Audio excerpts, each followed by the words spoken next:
Именно про него говорят искусственный интеллект. Написать контент-план, Новость или пост, поздравление или сценарий. создать изображение по теме или сделать похожее, не переживая за права. Найти информацию в интернете, чтобы сделать аналитический материал или интересную статью. Текст можно просто наговорить или сфотографировать. Это новый способ работы с информацией. Пушкин. Всегда под рукой. Красные бараны здесь повсюду. Нам повезло, и мы получили одну лицензию. Сейчас мы находимся на 3000. Вы устали? Нет, совсем не устал. Высокие горы — это всегда захватывает дух. Ситуация интрижная. Дистанция очень большая. Стоит, смотрит на нас. Да ладно. Не бывает такого в жизни.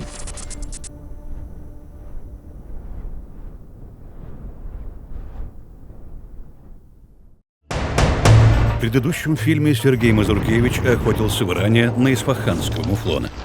Ему не удалось добыть этот трофей год назад. Но в этот раз звезды сошлись. Будем стрелять по 700, но который большой. Дистанция до цели составляла 886 метров. Однако с первого выстрела взять трофей не получилось. Пришлось понервничать. Подранок едва не ушел.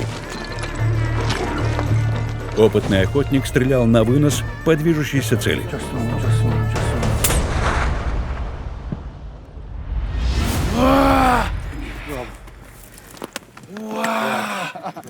What was that? What the was that? Трофейная охота в Иране. Фильм 5. Красный баран.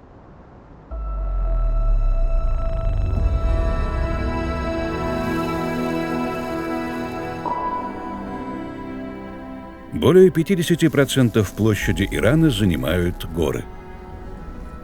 Они влияют на климат и экосистему, создавая разнообразные природные условия для жизни.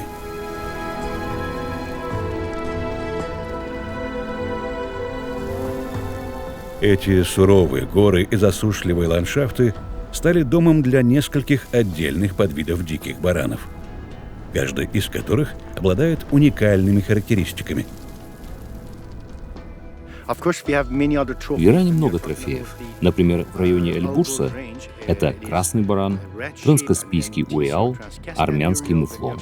Далее спускаемся вниз по карте, на юг. Это керманский баран, исфаханский муфлон, аракский баран. Далее еще южнее к Ширазу. Это ширазский муфлон, ларистанский муфлон, а на границе с Афганистаном — афганский уриал. За красным бараном команда отправляется на север Ирана, в долину горной системы Эльбурс.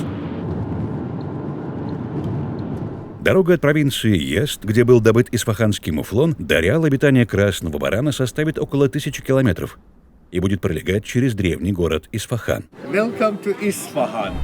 Исфахан — главный туристический центр Ирана. Один из самых красивых и культурно значимых городов. Персы называли город Несф-Еджихан, что означает «половина мира». В XVI веке Исфахан — столица Персии.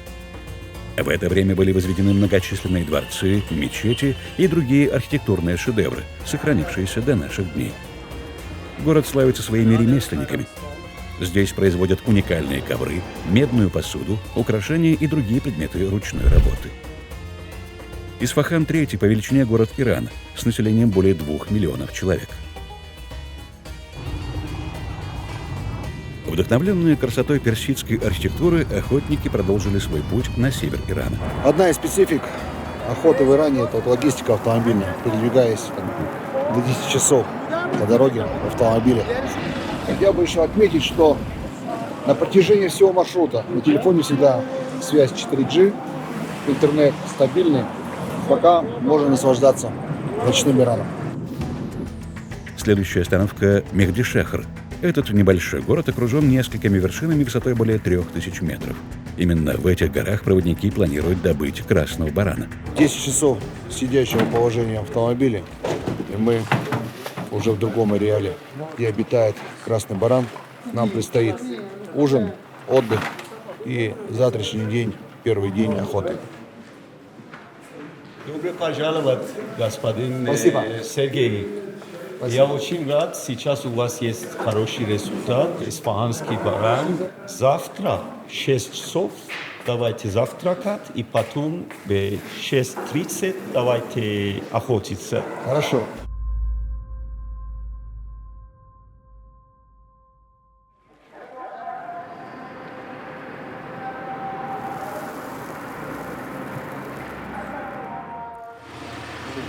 Сам Истрофиль поведет нас. Легенда горной охоты Ирана будет нашим сегодня гидом и шофером. Для нас на самом деле это великая честь и с его стороны большой знак уважения.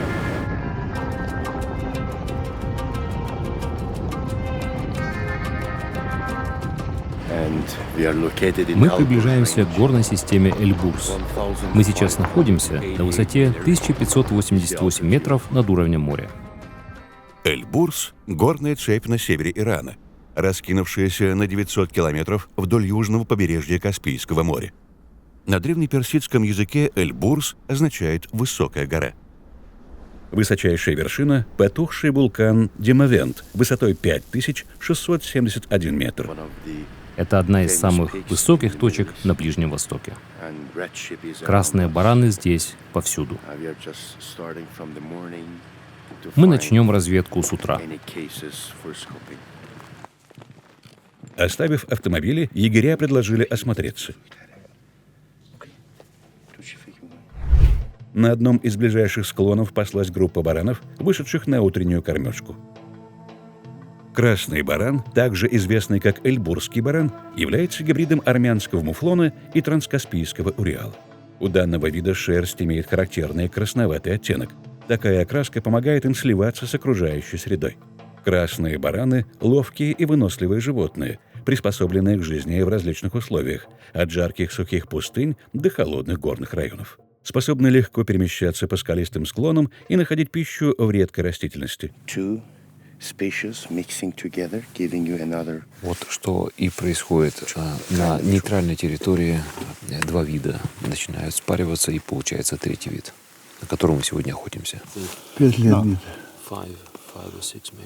Максимум 5. Два барана, не один. Да, 5-6 максимум. Вот один баран это 5 лет, а вот который, тоже маленький. Сергей, проверьте дистанцию.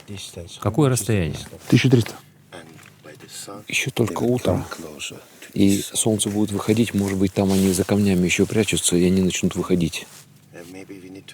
Но отсюда мы стрелять не будем, поближе чуть-чуть подойдем. Может быть, нам стоит подождать и никуда не двигаться. И потом еще метров на 300 подвинуться, чтобы было 999. Ну и после этого часа в 4 можно выдвинуться на экскурсию. Куда бы вы хотели? Отличный план. Пока пойдем в гору, особо что-то комментировать нечего. Мы же не будем говорить, что мы идем в гору, правильно? Это ясно, что мы сюда пришли для того, чтобы ходить по горам. Мы прошли 2,5 километра. Сергей подсчитал, это примерно 72 этажа. Когда он меня позвал: поедешь со мной переводчиком? Я сказал: да, поеду, это интересно. Он сказал: ну тогда качай мышцы ног. Поднимайся в офис и спускайся из офиса пешком. А офис у нас на 14 этаже. Помогло. Здесь красиво, но каждая горы красиво по-своему. Мы с Урала, но на Урале горы не очень высокие. В английском языке есть слово old, старый, в немецком alt. И uralt означает очень старые. Поэтому Урал — это очень старые горы, они такие уже плоские. Поэтому, конечно, когда видишь высокие горы, это всегда захватывает дух. Этот склон облюбовали козероги, а значит, что баранов здесь не найти. На другом склоне мы увидели две группы козерогов. Самки с детенышами. Баранов нет. Барана видел где-то. Охотники принимают решение выждать. Во все времена горы вдохновляли охотников и поэтов. Эти камни в пыли под ногами у нас были прежде зрачками пленительных глаз. Да, какие строки. Амар Хайям. Но поговорим об этом еще и позже, если будет время. Потому что сейчас надо тише. Трофейная охота, природа, Сергей, он нам вот так вот сделает. Спустя полчаса баранов удалось обнаружить, но уже на другом склоне. 2 самца и 4 самки. Баран не старше 5 лет. Есть другая группа, вот там, за кипарисовыми деревьями. Нужно было подняться в гору для того, чтобы увидеть все сверху. Но вообще овцы предпочитают не крутые склоны, а холмистую местность. Поэтому вот мы сейчас осмотрелись, и мы сейчас спустимся вниз, там, где склоны такие крутые.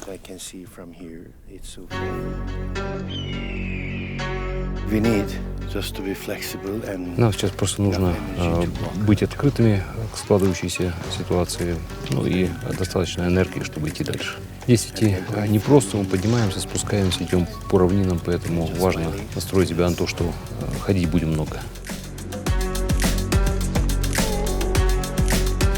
Ноги размяли. Теперь сейчас идем до машин, переезжаем в другой район, находим барана, стреляем и едем на ужин. А здесь на красный баран 8 лет не было лицензии. Не было никогда. Это первый раз, первый год. А почему нет его тогда много? Когда есть много снег, когда очень холодно, здесь мало. Давайте поедем в другой зону, и точно там есть. Поиск баранов – занятие увлекательное и энергозатратное. Готовимся к обеду. Есть фрукты, есть продукты Каспийского региона, например, котлеты, есть зелень. Сейчас быстро пообедаем и вперед, к цели. Кока-кола, это нехорошо. Хурма.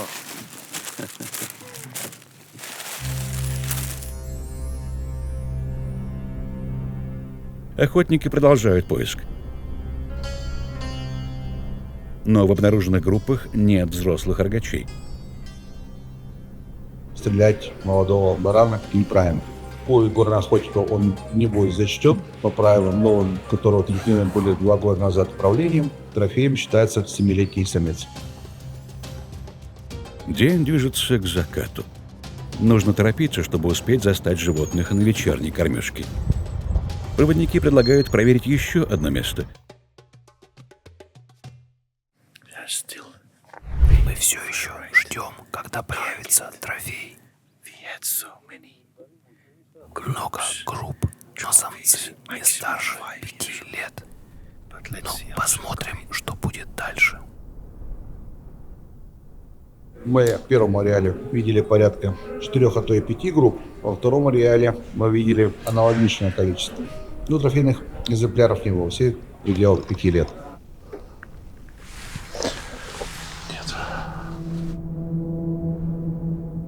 Команда прекращает поиски, чтобы попытать удачу завтра. Горы символизируют собой мощь. Мы сейчас находимся недалеко от Тегерана, столицы Ирана. И мы, глядя на эти горы, мы продолжаем учиться. Мы ученики жизни. Мы продолжаем изучать дикую природу и как ее сберегать. И все остальное не играет никакой роли. Утром в 6 утра пойдем также. Вы хотите раньше, без проблем. 5:30 завтракать, 6 Да, давайте давайте так сделаем, да. Потому что утром ветра нету, и можно близко не подходить, и больше шансов будет.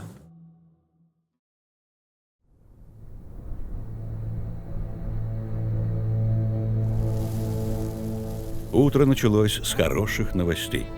Вчера в горах была замечена группа взрослых самцов красного барана.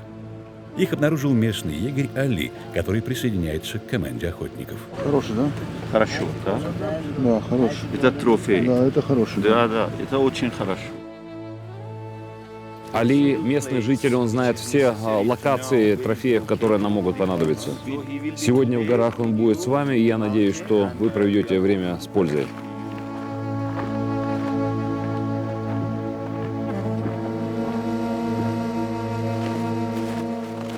Второй день охоты. Но сегодня мне больше нравится. Такая уже чистая охота, пешая. Видно уже, солнце за 2-3 дня пробило снег.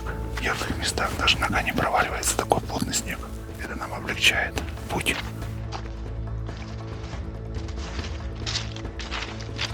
Али вчера здесь наблюдал баранов в группу. Штук 5-6. 2 группы даже. Сейчас ведем поиск. Воздух чистый. Вообще чувствуется. Бинокль пробивает на 2,5 километра. Миша, ты ногу неправильно ставишь. Ставь как липучку ее. Раз. Тум. Тум. Не надо вот это вот. А ты начинаешь вот так вот нащупывать. Как будто, Типа знаешь, пробовать, ну да. не надо пробовать. Так, во-первых, устанешь, во-вторых, это неправильно.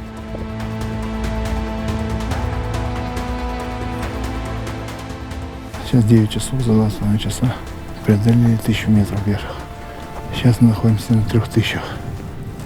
Вы устали? Нет, совсем не устал. На высоте 3000 метров над уровнем моря человек вдыхает лишь 2/3 от привычного объема кислорода. Это может стать причиной развития горной болезни у неадаптированных к высокогорью людей. Энергии хватает, но вот легкие подводят. Многие бы и шли бы спокойно. Вот не чувствуется усталость, а легкие подводят. Капюшон спасает на такой высоте всегда. Потому что ты вспотевший, мокрый, задувает в уши, в шею, везде. Ветер холодный. И капюшон хорошо так согревает и в то же время не перегревает организм. Есть группа, которая выслеживает баранов. Пока мы поднимались, бараны перешли с этого склона на тот. Они еще визуальный контакт с баранами сохранили. Там, кроме той одной группы, есть еще 2 группы. Там есть и самцы, и самки. Вот если мы сейчас спустимся и поедем туда на машине, у нас займет где-то часа 1,5 до того момента, когда мы должны будем снова идти. Вот вторая наша группа будет сохранять визуальный контакт. Или второй вариант. Мы можем пойти вот так, проверим долину, выйдем вот там, и мы выйдем на ту линию визуального контакта, который они имеют. Но это примерно у нас займет 4 часа. Пока мы идем, они могут уйти, и мы будем догонять. Нам проще спуститься, объехать и догнать их, обойти. Ну, они пусть скажут профессионально. But please, you are professionals, please. What do you think? Yes, I'm worried for you. Да, машина, все сошлись во мнении, что машина рациональнее. Так как баранов здесь не оказалось, мы приняли решение спуститься обратно на дорогу и поменять дислокацию. You see in my background, Вы видите, за мной вершина Демавент. Высота 5671 метр. Это рай для тех, кто любит покорять горы. Люди сюда приезжают со всего мира. Мы быстро поменяли свою цель назначения и провели фотосессию на фоне самой высокой горы в Иране. Could we paraglide from here to the car? Отсюда бы хорошо спуститься к машинам на параглайде. Точно. I believe I can fly. Я умею летать. Хорошую мы фотографию подняли, сделали. Да, отлично. ای ایران ایران گلزار سبزت دور از تاراج خزان جور زمان ای عشق سوزان ای شیرین ترین رویای من به جهان ایران. Судя по растительности, кормовая база у них тут довольно неплохая. Мы наблюдаем, что вот они что едят и сколько вот этого корма здесь присутствует. Высота 2800, спустились на 200 метров. То есть довольно неплохо. Если со стороны посмотреть, такие ежики везде. И вот баран, видать, начинает съедать верхнюю часть. И потом уже добирается до тех мягких стебелей, которые он и поедает спокойно. Бежать только поверху надо. Потому что если нога будет проваливаться, может быть камень, еще какая-нибудь хрень под снегом. Вот если поверху бежишь, то безопасно еще.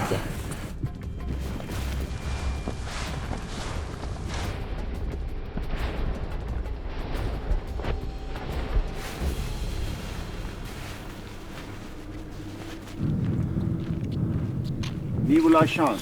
Не было шанса. Не было большой. Поэтому давайте новые места.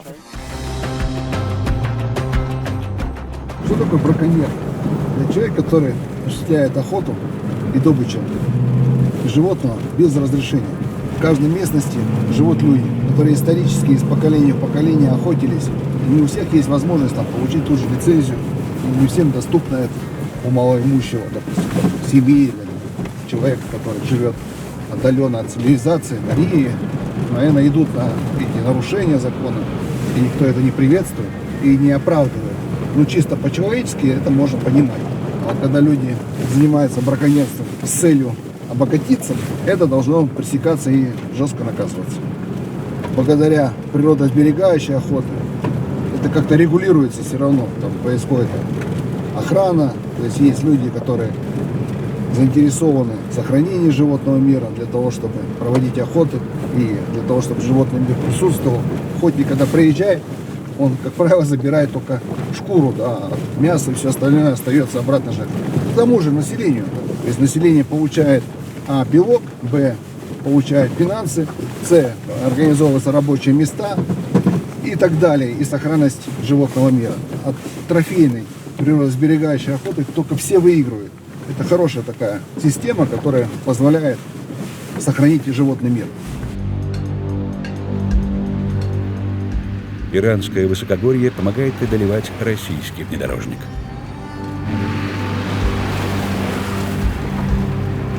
Пока команда объезжает гору, бараны движутся по другой ее стороне. По расчету егерей, когда охотники окажутся на противоположном склоне, бараны будут спускаться им навстречу.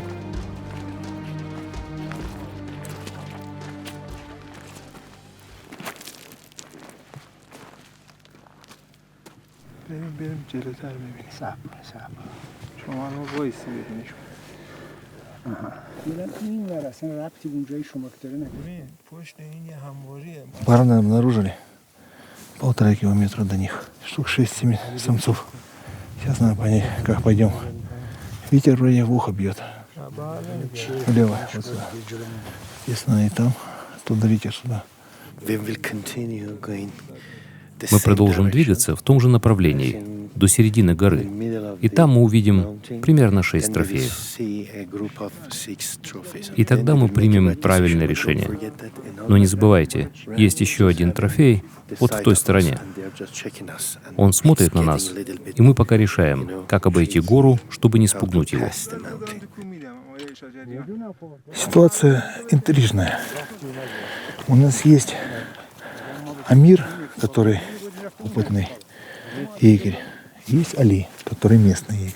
Там есть разведчик, который наблюдает 2 группы. Одна группа здесь, вторая группа там.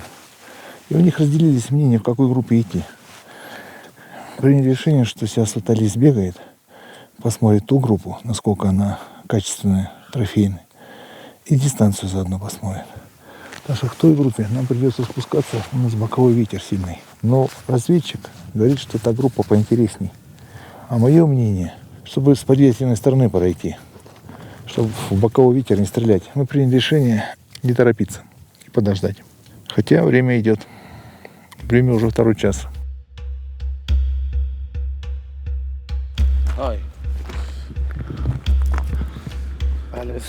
Разведчик сообщает, в первой группе есть отличный трофей и нужно торопиться. Охота – дело нелегкое. Некоторые думают, что вот подготовили винтовку, стреляете на 1000 метров, и вот дело сделано, и можно фотографироваться, делать видео. и всем показываете трофей, но нет, все не так просто. Чтобы этого добиться, нужно хорошенько поработать, нужно много ходить, взбираться в горы, спускаться с гор. И вот потом, если животное не окажется хитрее вас, вот тогда, может быть, вы подберетесь к животному. И вот тогда начнется измерение ветра и прочие такие штуки. Охота — это дело нелегкое. Нужно быть готовым в любой момент к выстрелу, поэтому Сергей снаряжает винтовку.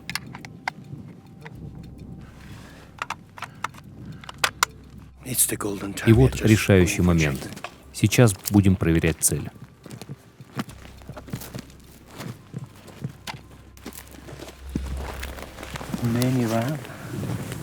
Сейчас мы найдем самого крупного. Один момент. Давайте найдем самый крупный трофей. Не будем торопиться. Дистанция до баранов составляет 750 метров. Очень большая группа и довольно много самцов. С правой стороны примерно 8 трофеев и еще 5-6 с другой стороны, пониже, и 7 или 8 еще слева. Мы сейчас найдем самого крупного. Дополнительная сложность заключается в том, что в стаде есть транскаспийские уриалы, поэтому нужно четко определить цель. Он кушает сейчас, да? Нет, это не тот, который ест. Что он делает? У большого куста. Вот сейчас, который посередине. Вот сейчас поднимай. Вот куст один он один. Голова направо. Он стоит сейчас просто. Просто стоит, не кушает. Он сейчас выпрямился, не ест, да? Да. Начал медленно двигаться. Вот поднял голову. Он сейчас направо смотрит. Направо. Вот повернул направо, да? Хорошая позиция. Он идет направо. Это он. Меняет позицию. Все. Стоит, смотрит на нас. Остановился и смотрит в нашем направлении. Будете стрелять? Да. Наверх посмотрел голову. Вот сейчас, да. Yes. Сейчас смотрит вверх. Now, да. Right. To the right, да. Сейчас повернется чуть-чуть. Вот головой повернул. Вот повернул, да. Смотрит на нас. Сергей, пора стрелять. Есть.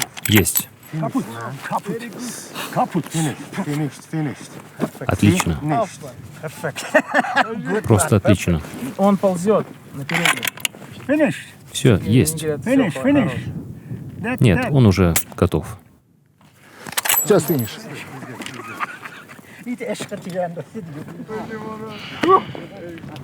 Опа! Супер! Профи!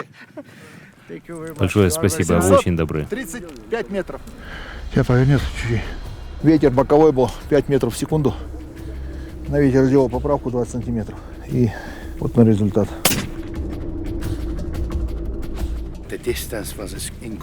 На такой дистанции и так легко. Да ладно, не бывает такого в жизни.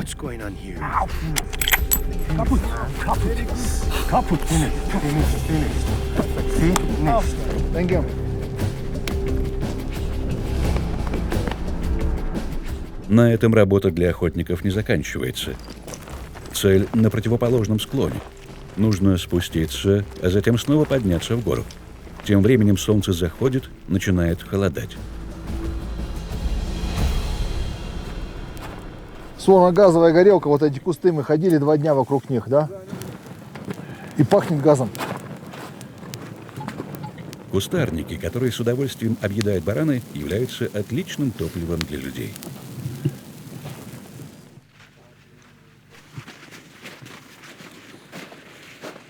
Один, 2, 3, 4, 5, 6, 7, 8, 9, 10. Поздравляю! Было сложно определить именно красного барана, который характерная черта черная борода. Потом уже понял, что были транскаспийские бараны. Но у них отличительная черта, то, что белая борода. Старик такой ходил уже еле-еле, думаю, его надо будет забирать. Но масон сказал нет, вместе с Амиром, что вот именно тот баран, который вот черной бородой, они даже помогли мне наводку сделать. Баран остановился на дистанции 735 метров. Первым же выстрелом, по сути, был поражен. Пуля сработала идеально. Попадание в лопатку 735 метров. И прям раздробилась сразу же. И этим самым баран был остановлен. Все-таки я один клик убрал, исходя из высоты 3000 метров. Но метеостанция моя все правильно показала. Если бы один клик выше, пуля была бы здесь, на 7 сантиметров. Вот здесь была бы она. Вот эта черная шерсть — это важно. И крупное тело — это потому, что в районе Эльбурса достаточно пропитания, поэтому животные вырастают до крупных размеров. Видите, вот здесь вот на рогах эти штуки, они плотно прилегают друг к другу. И вот эти все признаки показывают вам — это красный баран. Еще мы его называем баран Эльбурса. И посмотрите на рога, как они закругляются с обеих сторон, и они почти доходят до головы. Они почти округлые, и это еще один показатель того, что это красный баран. Приятного аппетита! Вау!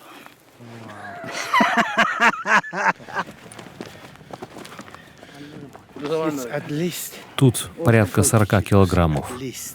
Минимум 40. И еще с этим придется идти. Ну, такова жизнь. И мне такая жизнь нравится.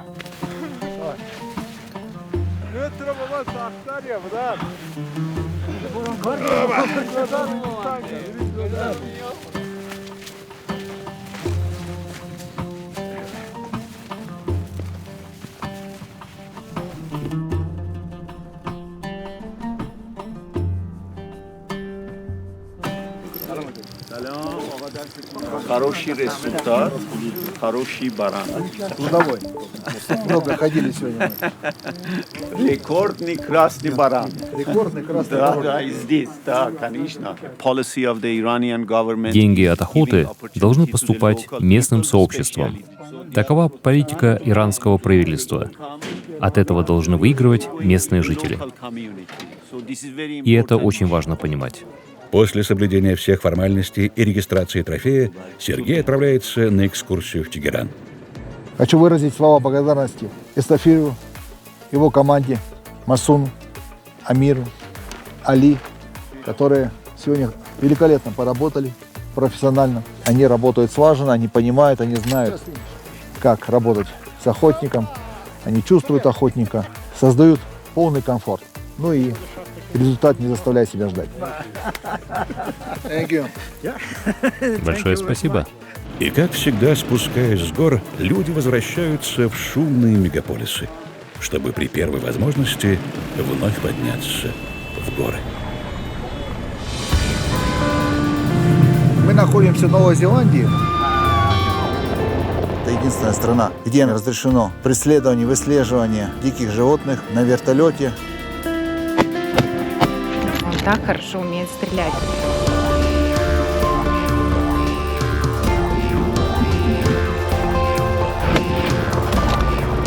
Охота для Алёнушки. Благодаря ей мы как минимум 3 трофея взяли.